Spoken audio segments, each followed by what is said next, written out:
उत्तराखंड के मुख्यमंत्री तीरथ सिंह रावत का इस्तीफा हो गया है। जहां तीरथ सिंह रावत ने अपने संवैधानिक संकट का हवाला देता हुए पार्टी अध्यक्ष जेपी नड्डा को अपना इस्तीफा सौंपा है। इस वक्त की ये बड़ी खबर है। इस खबर पर एबीपी न्यूज लगातार आज सुबह से सबसे पहले तमाम अपडेट आपको दे रहा था।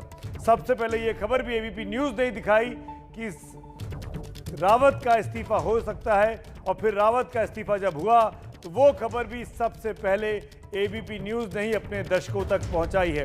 तो तीरथ सिंह रावत जो बमुश्किल 4 महीने मुख्यमंत्री रह पाए, उनको इस्तीफा देना पड़ा है। तीरथ सिंह रावत ने 10 मार्च को शपथ ली थी।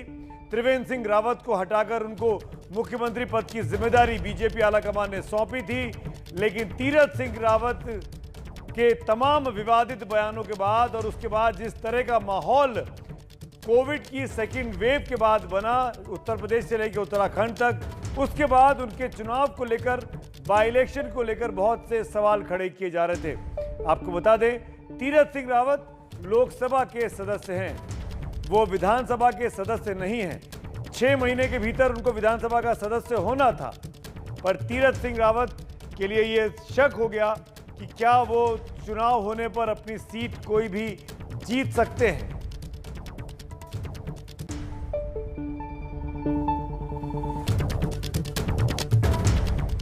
अब खबर इस वक्त ये आ रही है कि तीरथ सिंह रावत जो कि अभी दिल्ली से लौटकर देहरादून पहुंचे, कल सुबह 11 बजे राज्यपाल बेबी रानी से मिल सकते हैं। सबसे पहले ये खबर एबीपी न्यूज ने बताई। लगातार इस खबर पर एबीपी न्यूज ने अपने तमाम दर्शकों को आगे रखा और तमाम विरोधी चैनलों को बहुत पीछे छोड़ दिया। सबसे पहले एबीपी न्यूज बोला तीरथ सिंह रावत जब दिल्ली पहुंचे आज से 3 दिन पहले कि उनका इस्तीफा हो सकता है, और आज सुबह से लगातार अटकलों के बीच जब वो दोबारा जेपी नड्डा से मिलने पहुंचे तीरथ सिंह रावत, तब से एबीपी न्यूज ने कहा कि कुल मिलाकर अब लग रहा है कि तीरथ सिंह रावत का इस्तीफा हो सकता है, और तीरथ सिंह रावत का इस्तीफा हो चुका है। उन्होंने अपने इस्तीफे को पार्टी अध्यक्ष को सौंप दिया है। जेपी नड्डा के साथ मुलाकात हुई, उनको इस्तीफा सौंपा, वापस देहरादून लौट चुके हैं, और अब उनकी मुलाकात होनी है देहरादून में राज्यपाल बेबी रानी से। और अपडेट के लिए बात करेंगे मेरे सहयोगी विकास भदौरिया से, जो इस वक्त मेरे साथ जुड़ गए हैं। लगातार इस खबर पर अपने तमाम दर्शकों को वो अपडेट करते रहे, सबसे आगे रखा। विकास, तीरथ सिंह रावत की छुट्टी क्यों हुई, क्या वजह है? ये देखिए, जो सबको सटीक रूप से सामने दिख रहा है वो है संवैधानिक संकट। 6 महीने के भीतर उपचुनाव नहीं हो सकते थे और वे दोबारा विधायक नहीं चुने जा सकते थे, और ये एक सबसे बड़ी जो संकट था उनके सामने खड़ा हुआ था, वो किस तरह से विधायक चुने जाएं, क्योंकि अभी उनको बमुश्किल 115 दिन ही हुए हैं कुल मिलाकर, और मुख्यमंत्री पर अपॉइंट हुए। 6 महीने के भीतर उनको विधायक चुना जाना था। सल्ट विधानसभा का चुनाव उनके मुख्यमंत्री बनने के बाद हुआ उपचुनाव, लेकिन वे उस उपचुनाव में नहीं लड़ पाए, क्योंकि केंद्रीय नेतृत्व ने कहा कि आपको बाद में चुनाव लड़ना है। इसके बाद जब ये एहसास हुआ कि अब जो जनरल असेंबली इलेक्शन है, जो विधानसभा का जो आम चुनाव है, वो 1 साल के भीतर है, और ऐसे में अब उपचुनाव नहीं हो सकते जनप्रतिनिधि कानून की धारा 151A के तहत, तब फिर ये संज्ञान केंद्रीय नेतृत्व ने लिया कि अब कैसे तीरथ सिंह रावत के साथ कंटिन्यू किया जा सकता है। हालांकि उसमें एक और क्लॉज आया कि आज इस्तीफा देके कल फिर से उनको चुनवा दिया जाए, फिर से शपथ करा दी जाए, लेकिन इसके आड़े भी 1995 का पंजाब का एक घटना आई जिसमें 2001 में सुप्रीम कोर्ट का डिसीजन आया था और उसको असंवैधानिक करार दे दिया था। ऐसी सूरत में केंद्रीय नेतृत्व के सामने और तीरथ सिंह रावत के सामने कोई ऑप्शन बचा नहीं था, और यही स्थिति को भांपते हुए जब परसों रात को मुलाकात हुई तीरथ सिंह रावत की, तो उनको समझ में आ गया कि अब वे मुख्यमंत्री पद पर बने रह नहीं रह सकते। विकास, सवाल ये खड़ा होता जब वो दोपहर में विकास सवाल ये खड़ा होता है कि 10 मार्च को वो मुख्यमंत्री बनते हैं, अचानक दिल्ली से उनको मुख्यमंत्री बनाकर भेजा जाता है देहरादून में। ये सबको पता था कि अगले साल जनवरी फरवरी में चुनाव होने हैं। वो 1 साल का जो आप जनप्रतिनिधि कानून की बात कर रहे हैं, वो 1 साल का कैलकुलेशन क्यों नहीं उस वक्त किया गया? क्यों सल्ट के जब चुनाव हुआ, जिस विधानसभा क्षेत्र की आप बात कर रहे हैं उपचुनाव की, वहां से क्यों नहीं उनको लड़ाया गया? क्या कहीं ना कहीं कैलकुलेशन में, रणनीति बनाने में चूक हुई? बिल्कुल भारी चूक हुई सुमित, हम ये साफ तौर पर कह सकते हैं। और न केवल केंद्रीय नेतृत्व से चूक हुई इसमें, उसके अलावा मुख्यमंत्री तीरथ सिंह रावत से भी चूक हुई। लेकिन आप केंद्रीय नेतृत्व को इस चूक के लिए जिम्मेदार नहीं ठहरा सकते। एक बार आपको मौका मिला था, उस मौके को कैसे कैश कराना है, उस मौके को कैसे स्वर्णिम मौके में तब्दील कर देना है, ये तीरथ सिंह रावत के ऊपर निर्भर करता था। सल्ट का विधानसभा चुनाव उन्होंने माना कि उनके लिए कठिन हो सकता था, वो भी कुछ पीछे हटे। और उसके बाद केंद्रीय नेतृत्व ने भी उनकी मंशा का संज्ञान लेते हुए उनको बोला कि आप बाद में किसी सीट पर चुनाव लड़ जाइएगा। और उस समय एक स्थिति बन रही थी कि त्रिवेंद्र सिंह रावत जो कि मुख्यमंत्री थे, उनको हटा के तीरथ सिंह को बनाया गया था। उनकी जो सीट थी देहरादून की, रायपुर, उसको खाली करेंगे। इनके एवज में ये पौड़ी की लोकसभा लड़ेंगे त्रिवेंद्र सिंह रावत, और तीरथ रावत रायपुर जो सीट है देहरादून की, उससे लड़ जाएंगे। तो दोनों के बीच स्वैप हो जाता।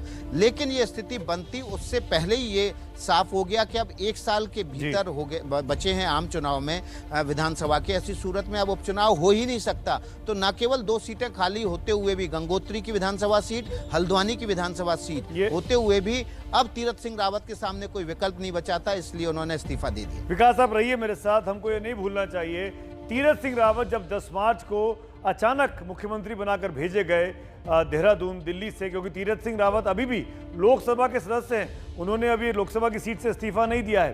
तो आज जब वो इस्तीफा देकर वापस दिल्ली लौटेंगे तो लोकसभा में तो बैठ पाएंगे। ऐसे में उन्होंने जो बयान दिए इन 4 महीनों के दौरान, वो उनको बहुत बड़ी कंट्रोवर्सी में लेकर आए। चुनाव पीक पे था बंगाल में, उस दौरान जिस तरह की बातें तीरथ सिंह रावत ने मुख्यमंत्री बनने के बाद दी हैं, उसने लगातार उनकी भूमिका पर, उनकी सोच पर सवाल खड़े किए हैं। बारी बारी से कुछ बयान इन 4 महीनों के दौरान जो दिए हैं। सबसे पहले तीरथ सिंह रावत का वो बयान सुनिए जहां उन्होंने लड़कियों के जीन्स पहनने पर बेहद विवादित बयान दिया था। और बहन जी बैठी थी तो बातचीत हुई, शोभा के बगल में बैठी हैं, लेकिन मैंने जब उनकी तरफ देखा तो नीचे गमबूट थे, जब और ऊपर देखा तो घुटने फटे थे, हाथ देखे तो कई कड़े थे। लेकिन जब ये घुटने देखे, बच्चे 2 साथ में उनके थे। मैंने कहा बहन जी कहां जाना है? दिल्ली जाना है। हस्बैंड कहां है? जीएनयू में प्रोफेसर है। तुम क्या करती हो? मैं एनजीओ चलाती हूँ। एनजीओ चलाती है, घुटने फटे दिखते हैं, समाज के बीच में जाती हो, बच्चे साथ में हैं,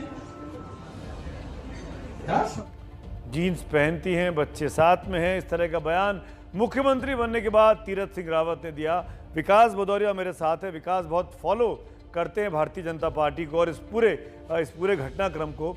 विकास, जब ये बयान आया था, मार्च का मिड मार्च का महीना था, हम और आप बात भी करते थे, आपको याद होगा चुनाव पीक पर था, बंगाल में कैंपेन पीक पर था। उस बीच में इस बयान पर विरोधियों ने जमकर बीजेपी को घेरा था। जी हाँ, बिल्कुल। देखिए, इसमें कोई दो राय नहीं कि तीरथ सिंह रावत के जो बयान थे वो केंद्रीय नेतृत्व के लिए बहुत बड़ी शर्मिंदगी लेकर आए। हर बार उनके बयानों ने केंद्रीय नेतृत्व को संशय में डाला, पार्टी को बैकफुट पर डाला, न केवल उत्तराखंड की बल्कि राष्ट्रीय स्तर पर। क्योंकि अब वो दौर नहीं बचा है कि आप अपनी कॉन्स्टिट्यूंसी को एड्रेस करने के लिए कोई बयान देते हैं तो वो वहीं तक सीमित होकर रह जाता है। अब बयान आपके अपनी कॉन्स्टिट्यूंसी से निकल के पूरे देश और पूरी दुनिया तक जाते हैं और कुछ मिनटों में वायरल हो जाते हैं। और इस वजह से पार्टी नेतृत्व को कई बार बहुत शर्मिंदगी उठानी पड़ी। कई दिनों तक डिबेट चली उनके बयानों पर, लेकिन उसके बाद पार्टी नेतृत्व ने उनको कहा कि आप संयम बरतिए, बयान मत दीजिए। और उसके बाद तीरथ रावत ने किसी भी मसले पर बयान देने से बचने लगे। सिर्फ वो उसी तरह के सरकारी कार्यक्रमों में जाते थे, उसी विषय पर बात करते थे। लेकिन इसमें कोई दो राय नहीं कि तीरथ रावत मुख्यमंत्री के तौर पर वहाँ पर जब केंद्रीय नेतृत्व ने भेजा था उनको, तो लग रहा था कि अच्छा चुनाव हो सकता है, वे अच्छे मुख्यमंत्री साबित हो सकते हैं। लेकिन वो 3 महीने में कोई छाप नहीं छोड़ पाए। और जब वो छाप नहीं छोड़ पाए तो केंद्रीय नेतृत्व के सामने जनवरी के महीने में देश भर के मुख्यमंत्रियों का सर्वे किया एबीपी न्यूज ने और सी वोटर ने। उस वक्त त्रिवेंद्र सिंह रावत मुख्यमंत्री थे। सबसे वर्स्ट परफॉर्मर सीएम के तौर पर त्रिवेंद्र सिंह रावत का नाम आया था। ये जनवरी मिड की बात है, 17-18 जनवरी को वो सर्वे ऑन एयर गया था। 10 मार्च को त्रिवेंद्र को हटाकर तीरथ सिंह को मुख्यमंत्री बनाकर देहरादून भेजते हैं। और जैसा कि आपने कहा कि उनके बयानों से आला कमान को बहुत शर्मिंदगी हुई। एक और उदाहरण है, याद होगा सबको और दर्शकों को भी याद दिलाना चाहूंगा, कुंभ की बात थी, हरिद्वार में कुंभ होना था और कुंभ को लेकर बहुत सी बातें की जा रही थी, चुनाव का वक्त चल रहा था, भीड़ भाड़ को लेकर बार बार मीडिया भी अलर्ट कर रहा था कि भीड़ से दूर रहिए, विपक्षी पार्टियां भी सवाल खड़े कर रहे थे। ऐसे में मुख्यमंत्री, इस बीच मैं आपको बता दूं, एक बड़ी खबर इस वक्त आ रही है, हम तीरथ के बयान पर लौटेंगे। इस बीच बड़ी खबर ये आ रही है कि रात को अभी 9:30 बजे तीरथ सिंह रावत प्रेस कॉन्फ्रेंस करने वाले हैं। वो अपना इस्तीफा जेपी नड्डा को भेज चुके हैं, पार्टी अध्यक्ष को। जब वो दिल्ली में थे, आज सुबह उनसे मुलाकात की थी, उसके बाद वो अपने प्लेन से वापस देहरादून लौटे हैं। लौटने के बाद रात 9:30 बजे तीरथ सिंह रावत की प्रेस कॉन्फ्रेंस होने वाली है। और खबर हम आपको ये पहले से बता चुके हैं कि कल सुबह 11 बजे राज्यपाल महामहिम बेबी रानी से मिलने का समय मांग चुके हैं। कांग्रेस के नेता इस पूरे घटनाक्रम पर प्रदीप भट्ट साहब जुड़ चुके हैं, जो कि बड़े नेता हैं राज्य में। प्रदीप भट्ट साहब, इस पूरे घटनाक्रम को कांग्रेस कैसे देख रही है? देखिए सुमित जी, जिस तरह से उत्तराखंड राज्य में लगातार अस्थिरता का माहौल बन रहा है और लगातार मुख्यमंत्रियों की एक लंबी फहरिस्त उत्तराखंड में खड़ी हो गई है, ये जनता में बड़ा इसका गलत मैसेज जा रहा है और इससे विकास पूरी तरीके से अवरुद्ध हो रहा है। आप देख रहे होंगे लगातार भारतीय जनता पार्टी विकास की बात तो कर रही है, लेकिन विकास की बात सिर्फ दिखावे में हो रही है। आज जनता धरातल पे बिल्कुल त्रस्त है, कुछ काम नहीं हो रहे हैं। और मैं आपको एक चीज बताना चाहता हूँ, बहुत बड़ा मुद्दा है उत्तराखंड में कि 2.5 साल पहले निकाय और पंचायत के चुनाव हुए हैं, लेकिन अभी तक जिला योजना समिति का गठन उत्तराखंड में नहीं हो पाया है। ये सबसे बड़ा सवाल है। सभी राज्य में जिला योजना समिति का गठन हो गया है, लेकिन उत्तराखंड में जिला योजना समिति का गठन अभी तक नहीं हो पाया है। प्रदीप भट्ट, ये हुआ क्यों इस्तीफा? क्या आपको लगता है कि जो बात दिल्ली में कांग्रेस के नेता बोलते थे दबी जबान से कि तीरथ सिंह रावत का चुनाव मुश्किल में है, इसलिए बीजेपी कर रही है, या वाकई में इस बात को माना जाए कि संवैधानिक संकट की स्थिति आ गई थी भारतीय जनता पार्टी के पास, जो कि तीरथ सिंह रावत ने अपने इस्तीफे में जिक्र किया है? देखिए, कहीं ना कहीं संवैधानिक संकट भी जिस तरीके से उन्होंने अपना पत्र में लिखा है, उसमें उन्होंने उसका भी जिक्र किया है कि संवैधानिक संकट की भी बात की है। और बेहतर होता कि वो उपचुनाव, वो सल्ट वाली जो रिक्त और जो सल्ट चुनाव होता, वहां पे अगर चुनाव लड़ लेते तो ये स्थिति पैदा नहीं होती। अगर उनको ये चुनाव दिखा तो सल्ट से लड़ लेना चाहिए था। लेकिन आने वाले समय में जिस तरह से 11वें मुख्यमंत्री बनने जा रहे हैं, तो ये उत्तराखंड राज्य के हित में नहीं है।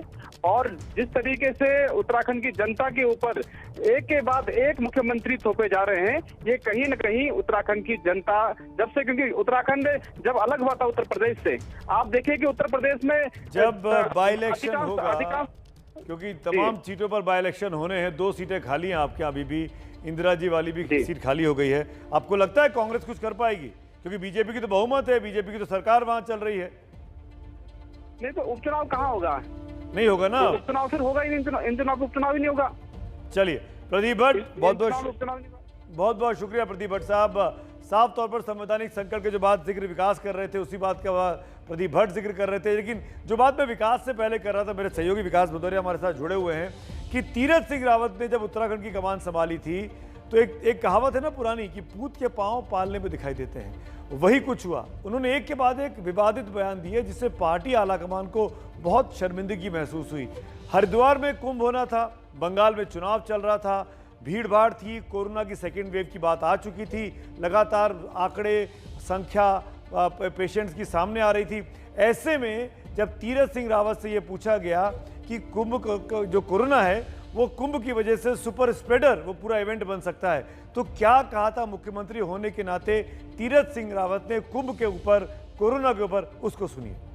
यहाँ तो फैला हुआ है, खुले में, यहाँ ओपन है और गंगा के पास है, माँ गंगा का अपना धारा का पूरी तरह बहाव, आशीर्वाद, ये सब लेके जाएंगे, तो उससे तुलना नहीं करनी चाहिए। माँ गंगा का आशीर्वाद है, सब बह जाएगा, सब खुले में है, कुंभ नहीं, कोरोना नहीं फैलेगा। विकास एक के बाद एक, जिसको कहते हैं ना सेल्फ गोल, क्या उस परिस्थिति में पार्टी आ गई थी और पार्टी को ये लगने लगा कि इस वक्त में जब बंगाल हाथ से निकल गया है, जो राज्य जहां पर मेजॉरिटी है बड़ी संख्या में उत्तराखंड में और उत्तर प्रदेश में, उसमें अगर इस तरह की बयानबाजी विपरीत असर डाल रही है, तो क्यों ना इनको बदल दिया जाए? क्या एक ये वजह भी हो सकती है पार्टी की नए मुख्यमंत्री को सोचने के बारे में जो विमर्श हुआ? ये देखिए, जिस वक्त उनके ये बयान आए थे तब बदलाव को लेकर कोई भी चर्चा नहीं थी और न ही पार्टी नेतृत्व में इस मसले पर उस वक्त चर्चा हुई, क्योंकि ये सारे बयान उनके जनवरी फरवरी के महीने और मार्च से अप्रैल के महीने के बीच आए थे। और इस दौरान मैं आपको बता दूं कि पार्टी नेतृत्व में कभी भी इस तरह की चर्चा नहीं हुई कि इनके बयानबाजियों की वजह से इनको हटा दिया जाए, बल्कि पार्टी ने इनको हिदायत दी कि आप संयम बरतिए, सार्वजनिक मंचों पर आप बोलते वक्त बहुत ज़्यादा ध्यान रखिए कि आप क्या बोल रहे हैं। लेकिन बदलाव को लेकर कतई बातचीत नहीं हुई थी। लेकिन हाँ, जब ये परिस्थितियां बनी कि अब उपचुनाव नहीं हो सकता, ऐसे में तीरथ सिंह रावत के चेहरे के साथ नहीं जा सकते हैं, तब फिर ये सारी चीज़ें आप जिसको कहते हैं ना बैकलॉग, वो इकट्ठा हो जाता है और वो केंद्रीय नेतृत्व के सामने जब समीक्षा होती है तो तुलनात्मक रूप से सारी चीज़ें इकट्ठा हो जाती हैं। तो निश्चित रूप से केंद्रीय नेतृत्व के सामने ये एक मसला बन गया था कि इसके बाद अब तीरथ सिंह रावत के साथ कैसे कंटिन्यू किया जा सकता है। लेकिन मैं आपको एक जानकारी और दे दूं, ये भी इसी के साथ तय हो गया है कि अगला मुख्यमंत्री जो भी हो विधायकों में से ही आएगा, ये भी तय है। लेकिन जो विधानसभा के चुनाव होंगे वो साझा नेतृत्व में होंगे। एक मुख्यमंत्री के चेहरे पर जो आगे आएगा उसके चेहरे पर नहीं लड़ा जाएगा, बल्कि साझा नेतृत्व पर लड़ा जाएगा। यानी कि जो असम का फार्मूला होगा वो फार्मूला उत्तराखंड पर लागू होगा। तो मुख्यमंत्री कोई भी बने, साझा नेतृत्व के साथ चुनाव में जाएंगे। लेकिन तीरथ सिंह रावत पिछले 3 महीने में जो नुकसान करके गए हैं पार्टी के लिए, वो निश्चित रूप से आगे आने वाले मुख्यमंत्री के लिए उसकी भरपाई करना एक बहुत बड़ी चुनौती होगी। विकास, हम जानते हैं और दर्शकों को बता भी दे, रात को 9:30 बजे तीरथ सिंह रावत साहब प्रेस कॉन्फ्रेंस देहरादून में करने वाले हैं। कल सुबह केंद्रीय मंत्री नरेंद्र सिंह तोमर को पर्यवेक्षक बनाकर देहरादून भेज रही है पार्टी, जहां पर शायद विधायक दल की बैठक में नए नेता का चुनाव हो सकता है। इन परिस्थितियों में विकास, ये समझाइए, आपने कहा कि विधायकों में से नया मुख्यमंत्री होगा। हम जानते हैं पहाड़ की पॉलिटिक्स में, उत्तराखंड की पॉलिटिक्स में 2 धड़े काम करते हैं हमेशा, चाहे कांग्रेस की बात हो चाहे बीजेपी की बात हो, या तो ब्राह्मण या ठाकुर। अभी ठाकुर मुख्यमंत्री है, त्रिवेंद्र सिंह रावत ठाकुर थे, तीरथ सिंह रावत ठाकुर हैं। क्या कोई संभावना है कि इस ठाकुर लॉबी के साथ ही पार्टी रहेगी या चेंज करने के बारे में भी सोचेगी? किसी ब्राह्मण का नाम भी आ सकता है।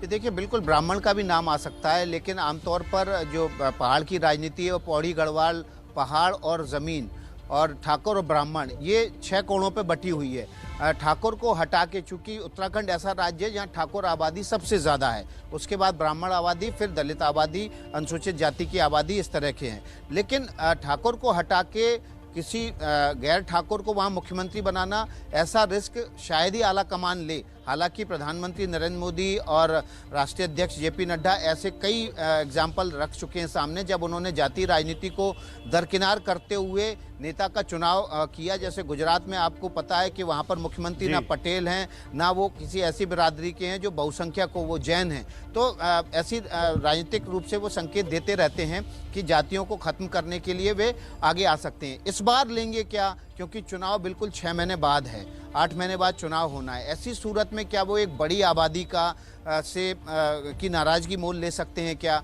और सामने वाली पार्टी फिर क्या उनके एवज में कहीं ठाकुर चेहरे को तो ना खड़े कर देगी? तो ये बहुत सारे सवाल हैं, ये इस पर आला नेतृत्व निश्चित रूप से विचार करेगा, उसके बाद ही तय हो पाएगा। लेकिन इसमें कोई दो राय नहीं कि आज भी जो नाम है सुर्खियों में, उसमें ब्राह्मण चेहरा अजय भट्ट भी है, सतपाल महाराज ठाकुर चेहरा है, धन सिंह रावत ठाकुर चेहरा है। आपकी बातों से इशारा मिल रहा है कि शायद पार्टी थोड़ा सेफ खेलेगी, क्योंकि कई बार रिस्क ली इस पूरे घटनाक्रम में बीते 4 महीनों में, और वो रिस्क बहुत फ्रूटफुल नहीं साबित हुई।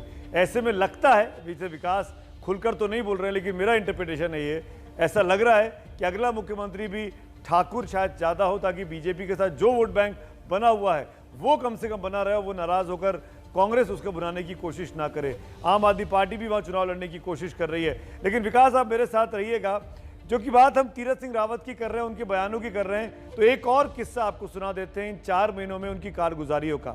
तीरथ सिंह रावत के लिए सत्ता की चांदनी 4 महीने की भी नहीं रही, लेकिन इस 4 महीने के भीतर तीरथ सिंह रावत ने काम धाम जो किया वो किया हो, लेकिन बयान ऐसे ऐसे दिए कि आप चक्कर घिन्नी बन जाएंगे। जो इतिहास आपको मालूम नहीं होगा वो इतिहास भी तीरथ सिंह रावत बताकर चले गए। ये तीरथ सिंह रावत ही है जो आपको बता सकते हैं कि भारत अमेरिका का गुलाम रहा है। और हर घर में पर यूनिट 5 किलो राशन देने का काम किया। जिसके 10 थे तो 50 किलो आ गया, 20 थे तो क्विंटल आ गया, 2 थे तो 10 किलो आ गया। लोगों ने स्टोर बना लिए, खरीदार सामने ढूंढ लिए। इतना बढ़िया चावल आया, कभी अपने आप भी लिया नहीं सामान्य जीवन में भी, आपदा के शब्द। लेकिन उसके बाद भी एक दूसरे से जलन होने लगी कि मुझे तो 2 है तो 10 किलो मिला, 20 वाले को क्विंटल क्यों मिला, इसको क्यों 20 मिला। भैया इसमें दोष किसका? उसने 20 पैदा किए, आपने 2 पैदा किए तो उसको 1 क्विंटल मिलना। अब इसमें जलन काहे का? जब समय था तब आपने 2 ही पैदा किए, 20 क्यों नहीं किया? काहे का जलन भाई? लेकिन मोदी जी ने सबको एक भाव से देखा। भारत की 130-135 करोड़ की आबादी का देश आज भी अपने को राहत महसूस करता है अन्य देशों की अपेक्षा। जहां अमेरिका के 200 वर्ष हम लोग गुलाम थे, पूरे विश्व के अंदर उसका राज था। मित्रों, बहनों और भाइयों,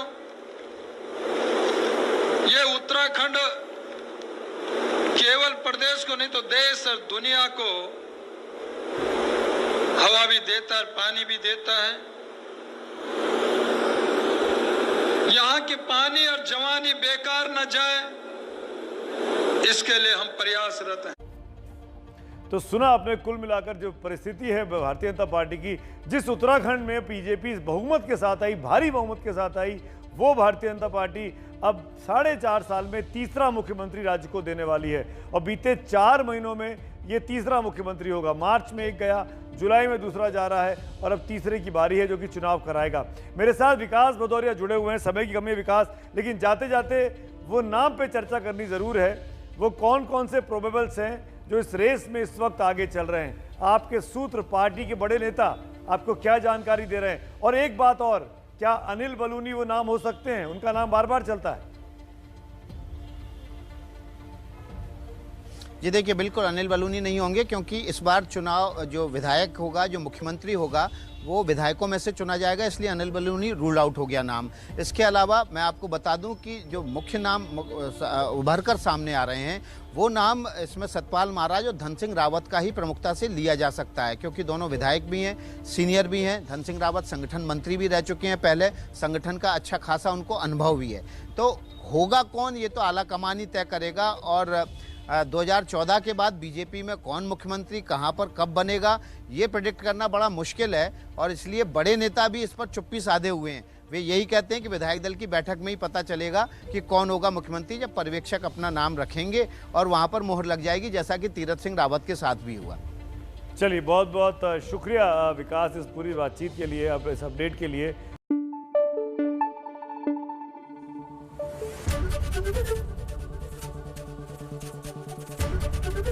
एबीपी न्यूज आपको रखे आगे।